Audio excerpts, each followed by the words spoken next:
In the fall of 1997, 5 young cousins drove into the Texas Hill Country for what was meant to be a simple weekend at their grandfather's remote lodge. By Monday morning, they were gone. No footprints in the dirt. No broken windows. Their cars still parked outside untouched. The lodge doors locked from the inside.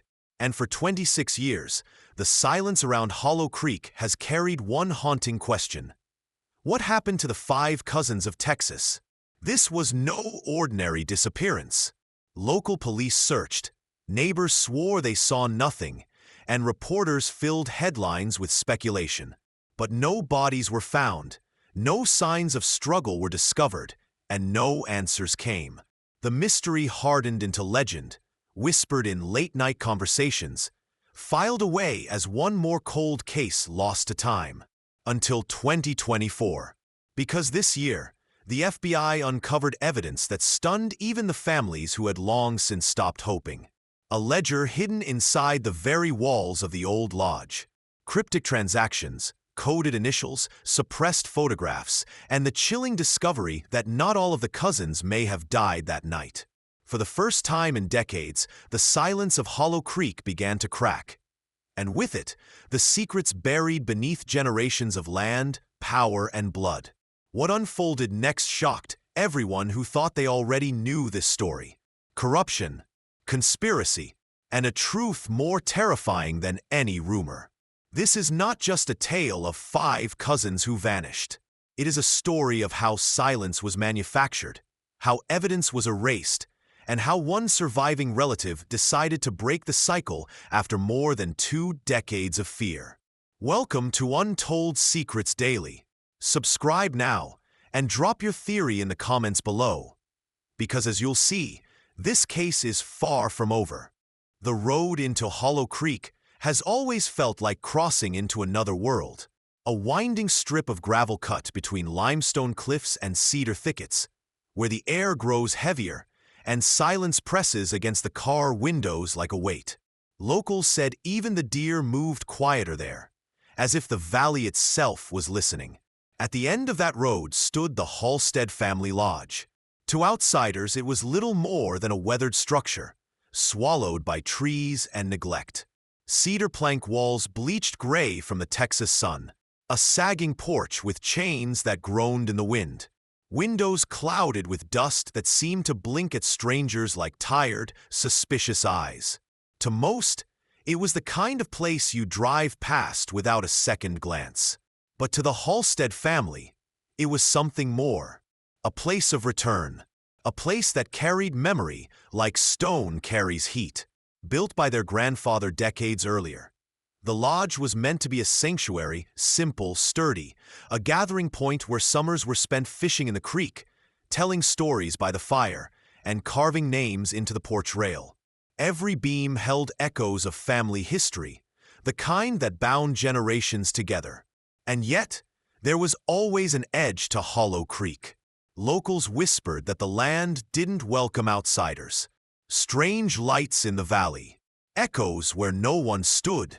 Hunters claimed the air grew too still if you lingered near the creek after dark. For the Halstead cousins, those rumors were nothing more than campfire fuel. Until the night they vanished.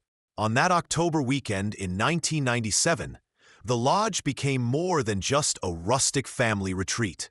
It became a tomb without bodies, a house where the walls seemed to swallow sound, and where silence grew louder than any scream. Today, even after decades of abandonment, the lodge remains standing. Its porch broken, its shingles covered in moss, and its swings still dangling on rusted chains. Locals avoid the property now, driving faster when they pass the valley road, unwilling to glance at the shadows behind its empty windows.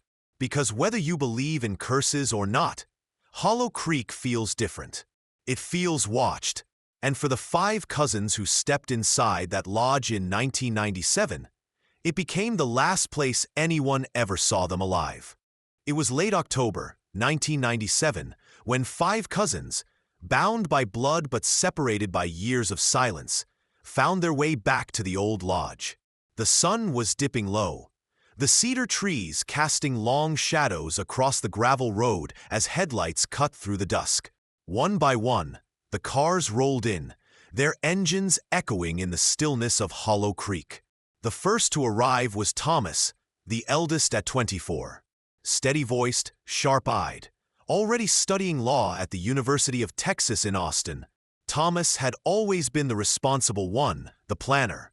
He was the cousin who remembered birthdays, who called when others forgot, the one who had convinced them all to meet again after their grandfather's death fractured family ties.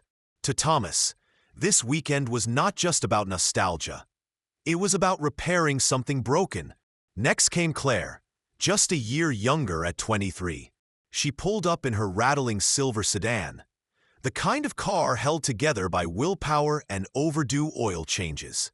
Claire had been hardened by life in Dallas. 2 jobs, endless bills, little patience left for sentiment. Her voice carried edges sharper than she often intended. But when she saw Thomas waiting on the porch, her expression softened, and her arms opened easily. Beneath the fatigue, she still longed for family warmth. Jacob arrived moments later, his guitar case in one hand and a 6-pack of beer in the other. At 22, he was the peacemaker, the joker, the cousin who filled silences with music or wit. If Thomas was the planner and Claire the realist, Jacob was the glue. He was the one who turned arguments into laughter, who strummed chords until anger melted into song. For him, reunions were about joy, not repair. Elena, 21, came next. She was smaller, quieter, but carried a fierce energy. A camera hung around her neck, always ready, always searching. She was the one who documented everything. The birthdays, the inside jokes, even the awkward silences. That weekend, her lens would capture their final hours together, the last flickering images that would one day haunt investigators. And then there was Lily, 19, reckless, restless, with music blaring from her car as she screeched up the drive. She was the spark no one could control. Too much laughter, too much risk, too much life. To her older cousins, Lily was both endearing and exhausting, a reminder of youth's unfiltered chaos. But she was also the heart of the group, the one whose absence would leave the loudest silence. They stood together before the lodge, staring up at its weathered windows as though trying to summon the ghost of their grandfather waving from the porch.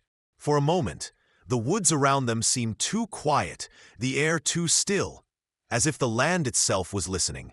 But then Jacob cracked a joke about the porch swing still hanging by rusted chains, and laughter broke the tension. For the first time in years, the cousins were together again.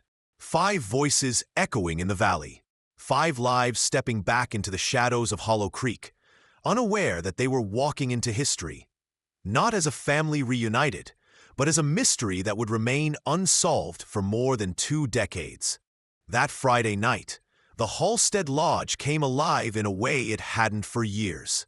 The cousins built a fire in the great stone hearth, the flames crackling as shadows leapt across the cedar-paneled walls. Jackets were tossed over chairs, shoes abandoned near the door. The air smelled of smoke, hot dogs roasting on skewers, and the faint sweetness of Jacob's guitar chords weaving through laughter. Elena's camera blinked red in the dim light, capturing fragments of the evening. In one frame, Claire is rolling her eyes at Jacob's off-key singing. In another, Lily is dancing wildly to the rhythm of her own imagination, arms flailing with uncontainable energy. Thomas sits at the edge of the firelight, half smiling, half studying them, as though determined to memorize every detail. For Margaret, the cousin left behind too young to join, it would one day be the last moving image she would ever see of them.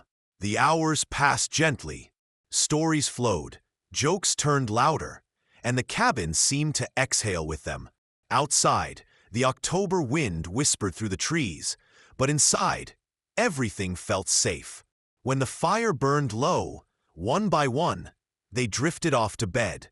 Elena's final clip, later turned over to police, ended in a streak of blurred light, Accidental or intentional, no one ever knew.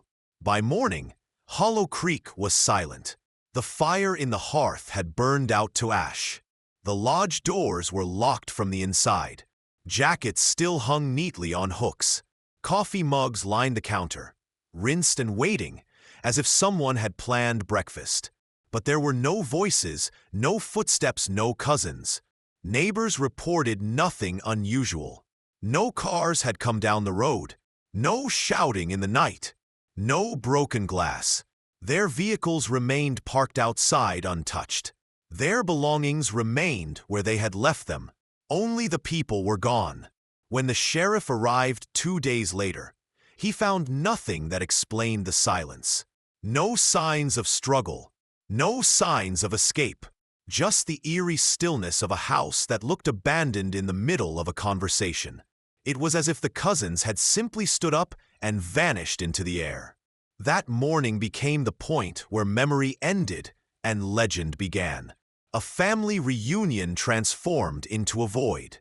And for 26 years, that void would swallow every answer, leaving only questions that grew darker with time. What happened inside the lodge of Hollow Creek?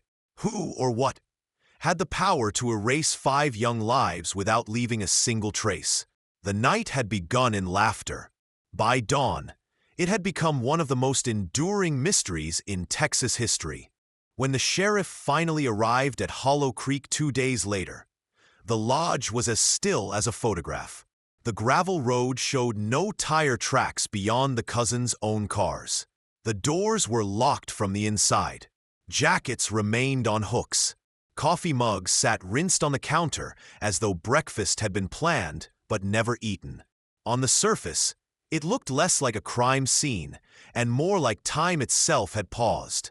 The sheriff, Harold Wilkes, walked through each room slowly, his boots echoing against the warped wooden floors. Nothing overturned. No broken glass. No blood. The silence was almost mocking. The only detail that seemed out of place was Elena's camera, abandoned on the kitchen table. Inside, a half-spent tape held the last fragments of their lives. Laughter, firelight, half-lit faces glowing with youth. The final frame was nothing but darkness, a blurred streak of light, as if the shutter had clicked mid-motion. That image would haunt investigators for years. Was it an accident? A final desperate moment? Or evidence of something the camera was never meant to capture?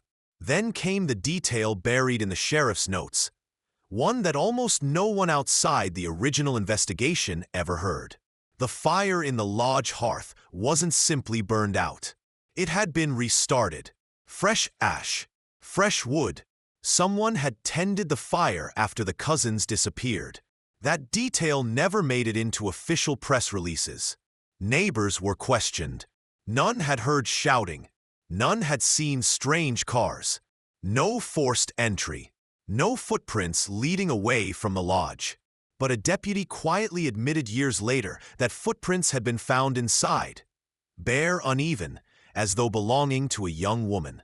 The photographs of those prints never surfaced in the public record. And then there was the missing notebook. Rumors whispered through the family that Thomas, the eldest, had been keeping a journal that weekend. He carried it everywhere, scribbling notes that unsettled even his sister Claire. He claimed it had something to do with their grandfather, with the land, with secrets buried deeper than anyone wanted to dig. Yet when the lodge was searched, the notebook was gone. Never catalogued, never mentioned again. The official report listed the case as a disappearance under suspicious circumstances. No suspects, no evidence of foul play. Just 5 cousins who entered a lodge and never came out. But families don't forget. Margaret Lane, too young at 17 to have joined the reunion, remembered the ringing phone that Sunday night, unanswered, and the silence that followed. She remembered her mother's face when deputies came to the door. She remembered the years of empty holidays, chairs left vacant, photos quietly removed from walls. For the world, Hollow Creek became a ghost story, a cold case filed away. But inside the Halstead family, It became a wound that never healed, and a secret that some believed had been deliberately buried. Because sometimes the most chilling part of a disappearance isn't what you find. It's what you're never allowed to see. By 2024, most people in Hollow Creek spoke of the cousins' disappearance like a ghost story told to frighten children. Time had smoothed the raw edges of grief into something more like legend. But for Margaret Lane, the youngest cousin who never made that trip in 1997, the story was no legend at all. It was a scar. She had been 17 when the calls stopped, when the news broke, when 5 chairs at the family table were left empty forever. She remembered the silence of her mother's face more clearly than any words spoken that week. And for 26 years, Margaret lived with that silence pressing against her chest. Now 43, Margaret returned to Hollow Creek not as a frightened teenager, but as a woman determined to confront the truth. The FBI had reopened cold files after a land deal dispute unearthed rumors of missing documents. A documentary crew followed Margaret, cameras trailing her steps as she drove the gravel road her cousins had once taken. The trees still loomed, the silence still pressed, and the lodge still waited. Inside, little had changed. Dust coated the counters. The porch sagged deeper, but the air felt the same, thick, heavy, as though the walls remembered. Margaret paused in the kitchen, staring at the corner where Elena's camera had once been found. Her hands trembled as she brushed away cobwebs from the fireplace stones. For her, this was not history. It was family. Speaking into the camera, her voice cracked. For years they told us nothing was there, but I can feel it. Something happened in these walls, and someone made sure it stayed hidden. The documentary team captured every word, every silence. What Margaret didn't know, what no one expected, was that the lodge itself still held evidence. Something her cousins had left behind. Something that would tear the case wide open. Because Hollow Creek hadn't given up all its secrets. Not yet. It was a cameraman, not an agent, who first noticed the gap. While filming Margaret's walk through the lodge, his lens caught a faint seam in the cedar paneling near the fireplace. At first it seemed like nothing, just wood warped by time. But when Margaret ran her fingers along the groove, she felt a hollow echo behind it. The FBI team pried the boards loose. Dust spilled out, followed by the scrape of something metallic against wood. From within the wall cavity, an old tin lockbox emerged, rust eating at its edges, its surface scarred by decades in the dark. Margaret's breath caught as agents set it on the counter. Inside was no treasure chest, no family keepsake. Instead lay a leather-bound ledger, swollen from years of moisture, its pages yellowed but intact. On the cover, burned faintly into the leather, were the initials K.S. The first pages seemed ordinary, columns of dates and dollar amounts. But as the team turned deeper, the entries grew stranger. Payments marked with symbols instead of names. References to land parcels around Hollow Creek. And then, chillingly, notations that matched the dates of the cousins' disappearance. On October 12, 1997, one entry simply read, 5 delivered. Fire tended. Silence assured. Margaret staggered back, shaking her head. 5 delivered, she whispered. The room fell into silence. The further they read, the darker it grew.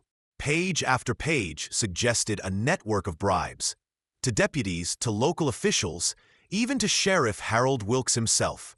One page included a list of initials paired with dollar amounts, and beside H.W. was a sum large enough to buy silence for a lifetime. Then came the photographs. Tucked inside the ledger was a strip of film negatives, half faded, but when light was passed through them, faint images appeared. Shadows of young faces, the cousins themselves, blurred as though taken through a window. Elena's camera had not been the only one in the lodge that weekend. Someone else had been watching. Margaret pressed her hands to her mouth. They knew, she said softly. They knew all along. The FBI agents exchanged grim looks. This was no longer a disappearance. This was evidence of conspiracy. And yet, for every page that revealed a truth, another deepened the mystery. Who was K.S.? What did 5 delivered mean? And why would anyone in Hollow Creek want the cousins gone?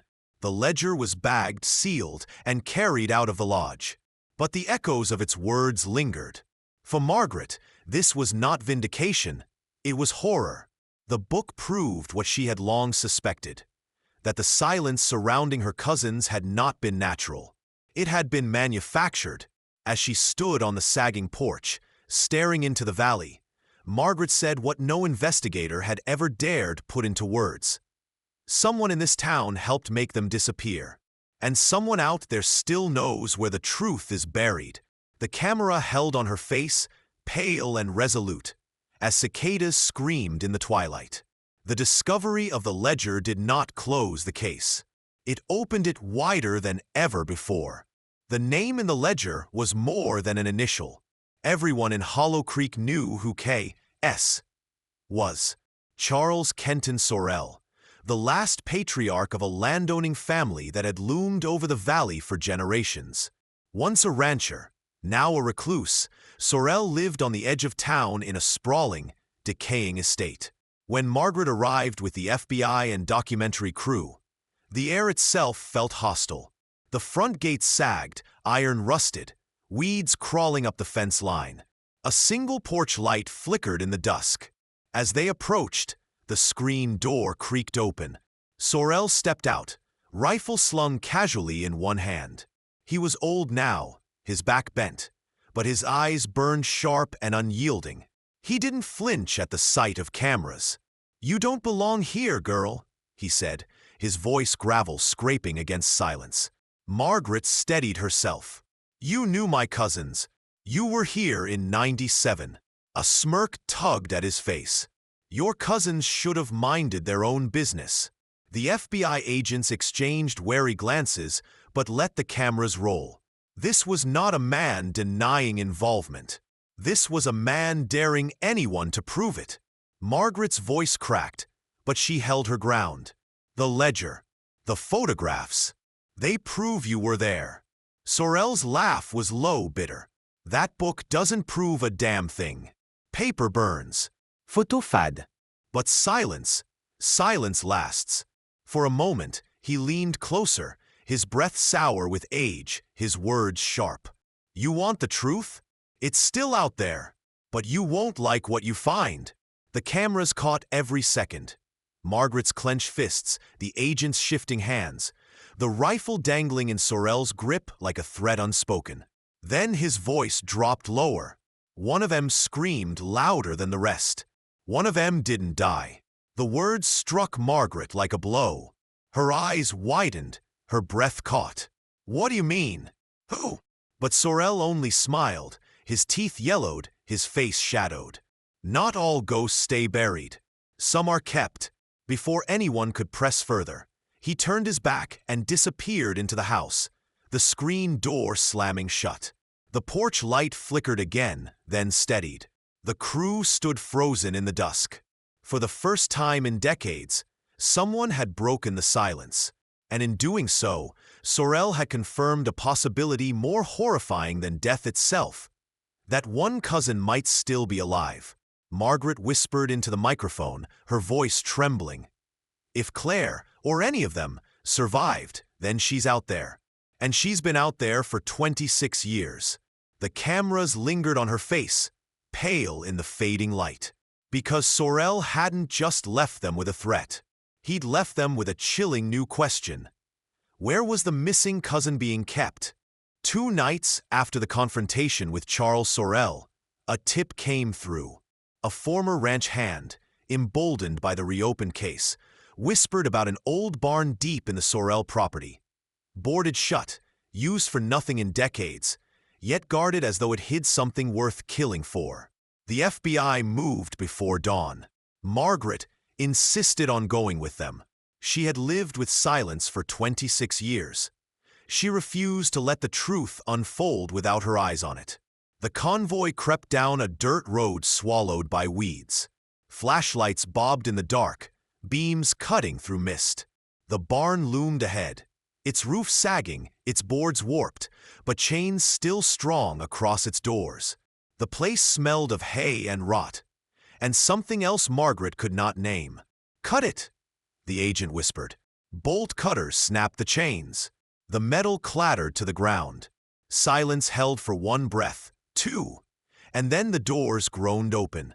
The stench hit first. Damp wood, stale air, and then a sound, faint, a voice rasping through the dark. "Help, please!" Margaret's heart stopped. She knew that voice. Agents swept inside. Their flashlights revealed a small room built into the barn's rear, concealed behind false walls. The door was padlocked. With one strike, it gave way. Inside, huddled against the corner, was a woman. Pale, her eyes shielded from the sudden light. Her hair streaked gray, though her face was young enough to betray years stolen from her. Shackles hung loose around her ankles. Margaret staggered forward, tears spilling before words could form. "Claire." The woman's head lifted slowly. Her lips trembled. Margaret." The room erupted in shouts, radios crackling, agents calling for medics. But in that moment, Margaret saw only her cousin, alive after 26 years, breathing in shallow, broken gasps. Claire's arms shook as Margaret fell to her knees, wrapping her cousin in trembling embrace. "I never stopped looking," Margaret whispered. "You're safe now. You're safe." But the horror was not over. As agents secured the scene, a gunshot cracked through the night. Wood splintered near the doorway. Charles Sorel stood in the shadows beyond, rifle raised, his face twisted with fury. "Put the weapon down," an agent roared. Sorel's laugh echoed through the trees. She wasn't supposed to leave. None of them were supposed to leave. Bullets tore into the barn's frame as agents returned fire. Margaret shielded Claire with her body, the chaos thundering around them. Then sirens. Backup lights strobed through the mist. The firefight ended in shouts and confusion. When the dust settled, Sorel was gone, vanished into the thickets behind his property. The agents swarmed the barn, securing Claire, rushing her to waiting medics. Margaret stumbled after, her hands still clutching her cousin's, unwilling to let go even as paramedics pulled them apart. For the first time in decades, one question had an answer. The cousins had not all vanished into nothing. At least one had survived. But survival was not the same as freedom. And Charles Sorel was still out there. The world seemed to tilt when Margaret walked into the hospital room. Claire lay on a narrow bed, tubes feeding her strength, her skin pale under fluorescent lights.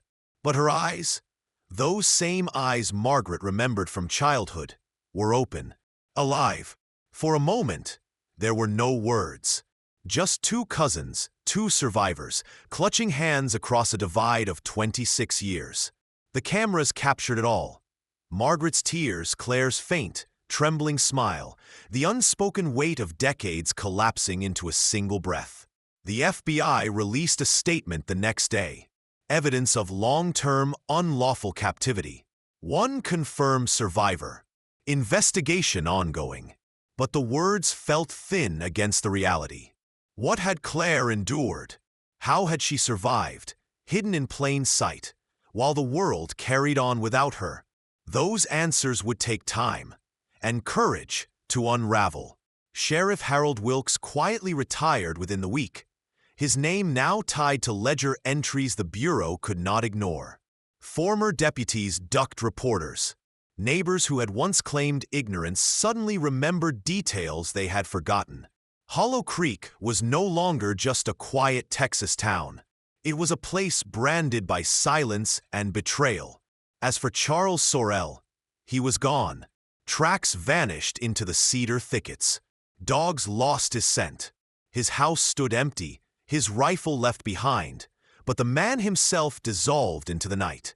For some, it was proof he'd never face justice. For others, it was a promise that Hollow Creek's story was far from finished. Margaret stayed by Claire's side, refusing to leave. She spoke softly into the cameras one final time. They thought silence would last forever, but the truth always finds its way out. And if Sorel is still out there, then this isn't the end. It's only the beginning. The screen faded on the image of two cousins, reunited yet broken. A family scar reopened but finally bleeding truth. And beyond the hospital walls, in the dark Texas hills, the shadows of Hollow Creek still whispered. Because for every secret uncovered, another remained buried. And some secrets don't want to be found.